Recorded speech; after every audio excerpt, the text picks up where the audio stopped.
You're watching the numbers climb on a gas pump, passing $70 for the third time in a single week. Somewhere in your memory, an old story surfaces.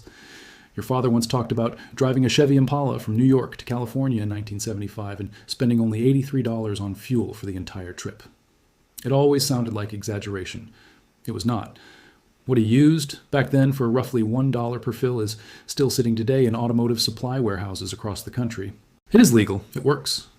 And for 6 decades, Exxon has benefited from the public never knowing it existed. The answer was a fuel catalyst tablet. You dropped 1 tablet into the fuel tank. The price ranged from 60 cents to $1 depending on where you bought it. In vehicles built before electronic fuel injection became standard, fuel efficiency rose by an average of 40 to 45%. A sedan rated at 20 miles per gallon suddenly reached 29 miles per gallon. A truck doing 15 miles per gallon jumped to 22. Stay with this story because before it ends, the documented suppression event of 1978 will be laid out, the Department of Energy testing that verified the results will be referenced, and the single chemical adjustment that makes modern versions stronger than those used in 1975 will be explained. The tablet was known as a naphthalene fuel catalyst. From the 1930s through the early 1980s, it was a normal maintenance product for American drivers. Service stations, auto parts counters, and repair shops all carried it.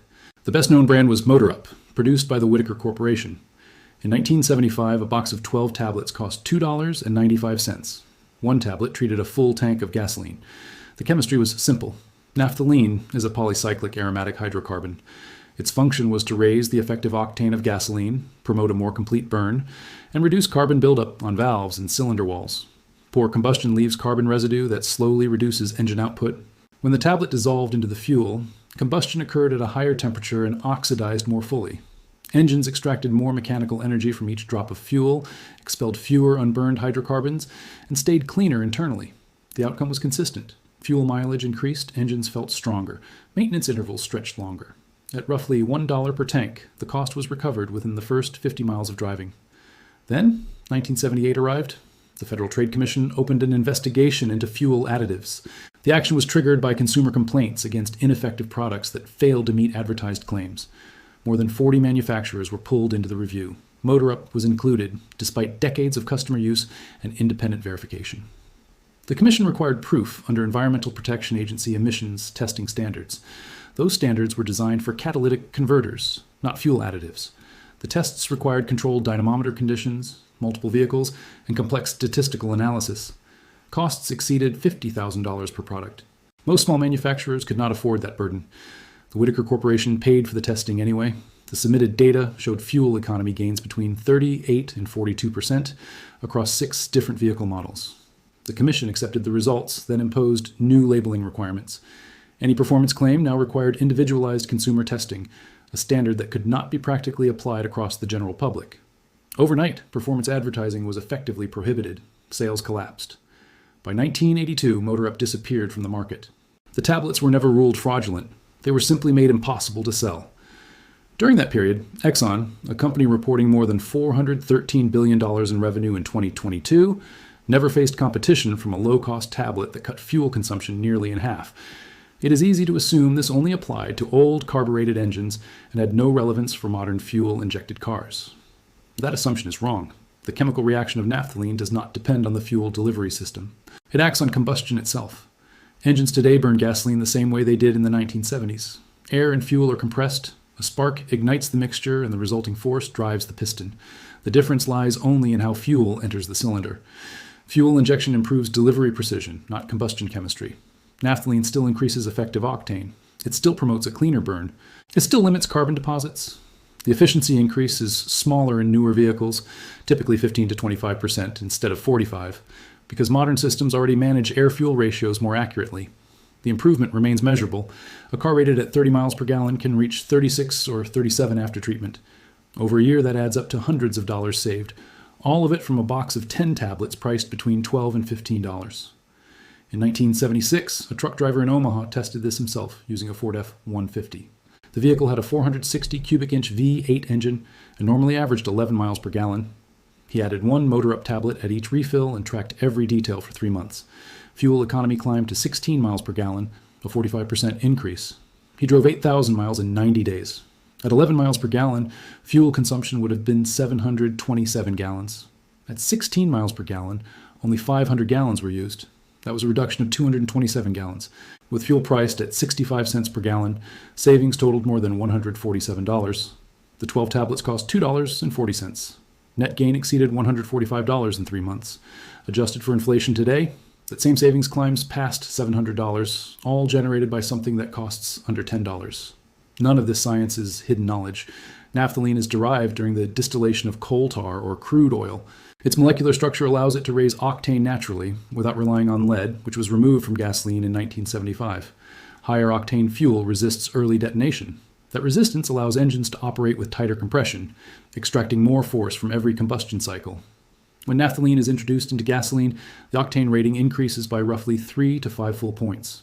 Ordinary 87 octane fuel begins performing like 90 or 92 octane blends. Engines designed for regular fuel respond better when combustion temperatures rise and residue decreases. In 1974, the Society of Automotive Engineers conducted a 6-month evaluation of naphthalene-based additives across 14 vehicles. The study monitored fuel consumption, internal engine wear, exhaust emissions, and power output. Every vehicle recorded fuel economy, improvements ranging from 28 to 47%. Average internal wear dropped by 18% due to the reduction of carbon buildup. Unburned hydrocarbon emissions fell by 32%. The conclusion was clear. Naphthalene catalysts represented the lowest cost and most effective method to extend fuel supply and prolong engine life. The findings were published in a technical paper identified as Document 740179, released in February 1974. Anyone with access through a professional or academic account can still retrieve it. Despite the strength of the data, manufacturers and petroleum executives ignored the results. Naphthalene fuel tablets are still produced today. Due to the Federal Trade Commission restrictions imposed in 1978, manufacturers are no longer allowed to market them as fuel economy products. Instead, they are sold as octane boosters or fuel system cleaners. Many drivers have seen them without knowing their purpose. Products such as extreme fuel treatment, seafoam motor treatment, and Lucas fuel treatment rely on naphthalene or closely related chemical compounds as their primary active component. They are sold at auto parts stores, major retail chains, and online. A typical package costs between $12 and $18 and treats 10 to 15 fuel tanks, averaging about $1 per use. Consider a modern vehicle. Even a modest 15% improvement pays for itself immediately. A car with a 15-gallon tank averaging 30 miles per gallon normally travels 450 miles per fill. With a 15% increase, that distance becomes 517 miles. That is an additional 67 miles per tank. At fuel priced at $3.50 per gallon, driving costs about 11 cents per mile. Those extra miles represent a savings of $7.40. After subtracting the cost of the tablet, net savings reach $6.40 per fill. With weekly refueling, that equals more than $330 saved annually. Daily savings are only part of the story. There is a reason this chemistry remained. 2-stroke or 4-stroke makes no difference. The only engines that show minimal improvement are flex fuel vehicles calibrated specifically for E85 ethanol. Ethanol already burns at a naturally higher octane, and its chemistry is fundamentally different from petroleum fuel. Outside of that narrow category, this catalyst improves combustion efficiency in virtually every vehicle on the road. The scale of the improvement depends on how efficient the engine already is. Older carbureted engines see the largest jumps because fuel delivery in those systems is inherently imprecise. Modern engines with advanced computer control gain less, but the increase remains meaningful. Even a 10% improvement is worthwhile when the cost is roughly $1 per tank, especially since the same product also slows engine wear and allows longer intervals between oil changes. What makes modern naphthalene tablets superior to the versions sold in 1975 is a single upgrade: polyether amine detergents. Early tablets contained only the catalyst. Current formulations combine the catalyst with strong detergents that actively clean fuel injectors, intake valves, and combustion chambers, while naphthalene optimizes the burn itself. This dual approach delivers immediate fuel economy gains and long-term engine restoration at the same time. The detergents remove existing carbon deposits and prevent new buildup, locking in efficiency improvements over time. Earlier versions improved combustion, but could not remove carbon already stuck to internal components. Modern products handle both tasks.